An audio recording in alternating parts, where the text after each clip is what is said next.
So who's next for Jake Paul after Jake defeated Julio Cesar Chavez Jr.? In my opinion, it was a quality win. Yes, Chavez is over the hill, but he's still a really seasoned fighter. Spending 10 rounds with him under the bright lights, it doesn't hurt for where Jake is right now. But I thought Jake looked good. I thought he looked fast. I think his skill, his technique is improving a lot. He's leveling up as a boxer, and I think he's ready to level up in competition. And Jake has even said so himself.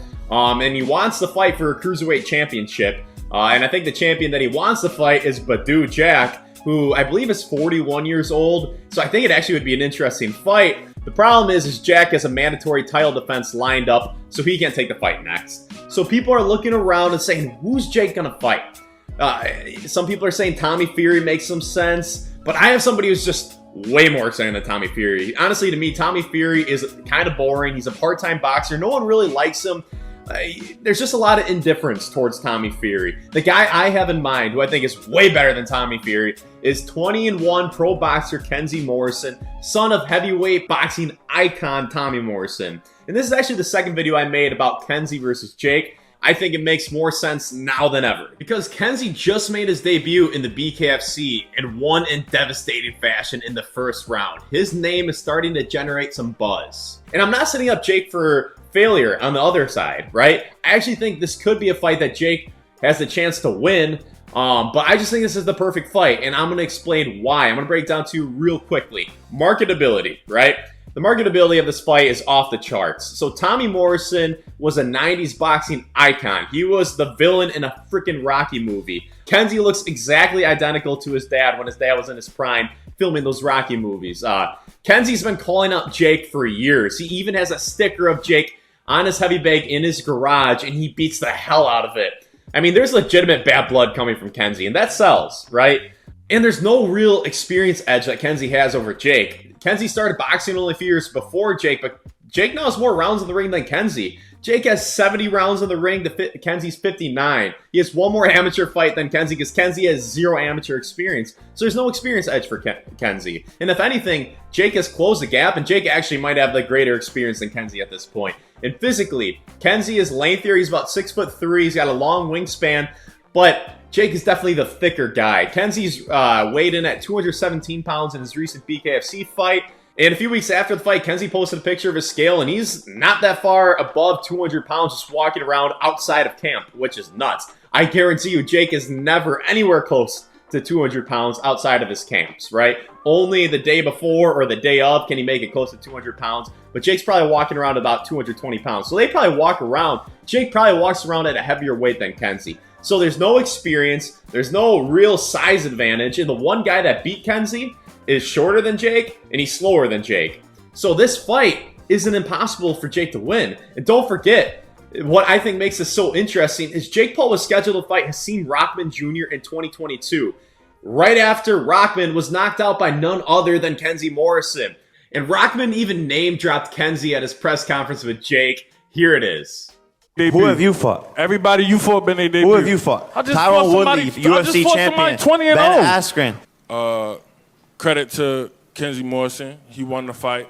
The referee stopped it fair. So a few months after Kenzie knocked out Rahman, Jake was signed up to fight Rahman. That fight fell through, but even Dana White said that Jake should have gone after the guy who knocked out Rahman, not fight the guy who's coming off a brutal knockout loss. Do you know Hasim Rahman Jr. at all? I know you're a big boxing guy. I know of him. I saw he just got knocked out by Tommy Morrison's son. So I know this is going to be a question that you're going to get asked 100 times. What are your thoughts on that fight? Do you think Rahman ends the Jake Paul hype train? Well, he just got knocked out.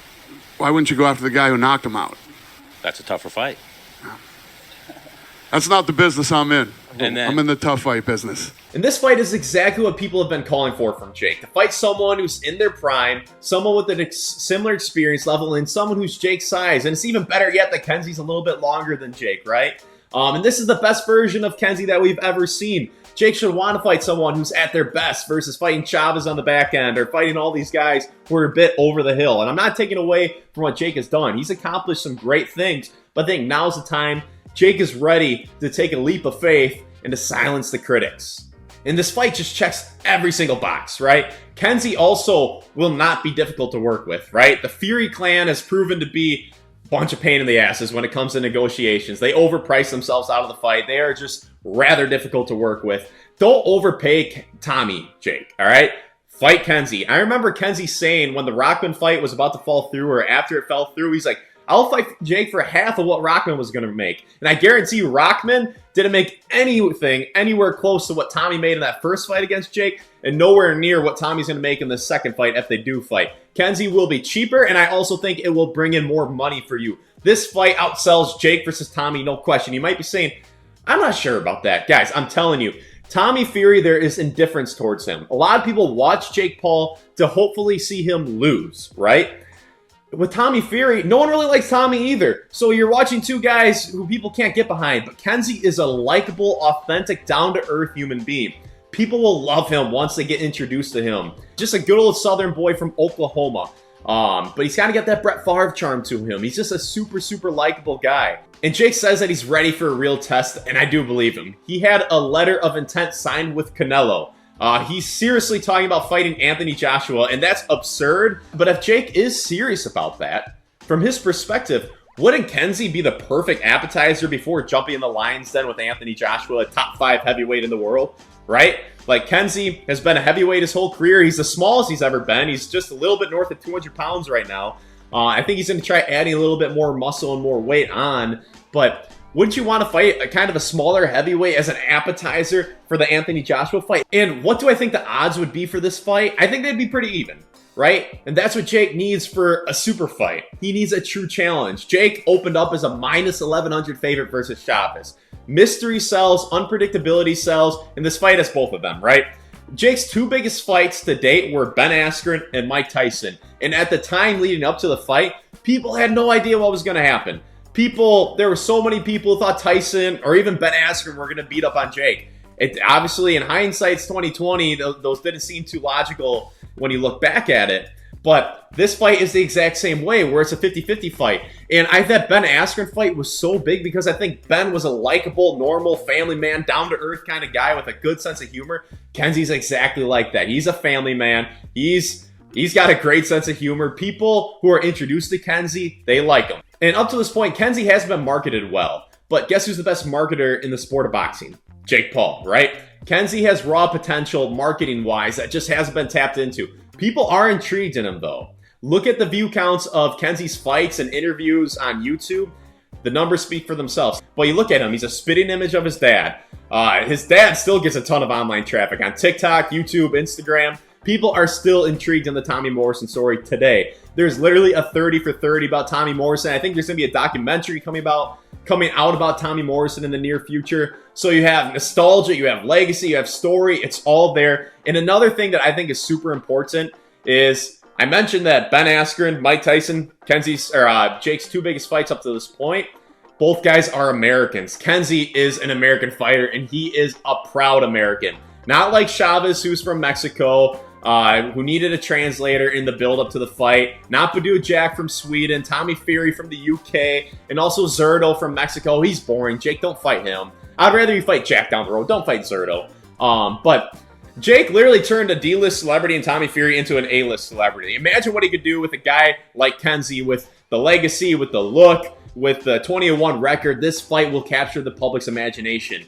And Kenzie is just a natural babyface. People are going to root for Kenzie in this fight. Jake will be the villain. That sells. That makes you a lot of money. And like I said before, I think Jake has gotten some unfair criticism in the past. I think people are too hard on him. But this is the kind of fight that will make you a lot of money. So if you don't mind being the heel to Kenzie's babyface, go ahead and make a lot of money. Could you imagine if Kenzie comes out in his ring walk wearing the American shorts just like his dad did in Rocky V? Tell me that doesn't send goosebumps up and down your spine.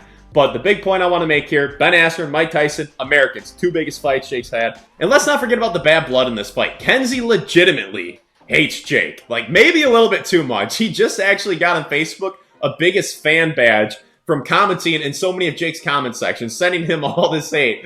And he has stickers up in his garage just beating the hell out of them all the time. Like, Kenzie wants this fight. Kenzie has bad blood. And I think a lot of it, Kenzie just doesn't like how Jake talks so much shit, how he kind of manipulates the sport with his money and does what he wants, while Kenzie is struggling to get fights signed to the finish line. So he kind of wants to, in his eyes, restore dignity to the sport. And what I think is so beautiful to conclude on this fight, what I think is so beautiful about this fight is I truly don't know who wins. I believe, in my opinion, it's a 50-50 fight. And that's what the people want from Jake Paul, a real risk. And Jake is not afraid to take risks. And I think this is a real risk that is super marketable and will generate a lot of money, generate a lot of eyeballs, and be one hell of a show. So if you want to win the crowd, Jake, and prove yourself and take a real chance before Joshua, before Canelo, before Badou Jack, I believe this is the one. This will be Jake's biggest fight up to date, not counting the Mike Tyson fight. Go for it, Jake. And anyone watching this, share this video, clip it up, and send it to Jake's manager, Nakisa, on Instagram. I think Instagram is the best way to get their attention. Get this video in front of them, and let's make this fight happen. This fight would be huge. It would be amazing to watch. And I get excited just talking about it. It is, I think, for me, it'd be the most exciting fight you can make in boxing. That might be a little bit much, but this is the fight to make. Let's see it happen. And thank you so much for making it to the end of the video. If this is your first video with me, make sure to like and subscribe for more content like this. And I'll see you next time.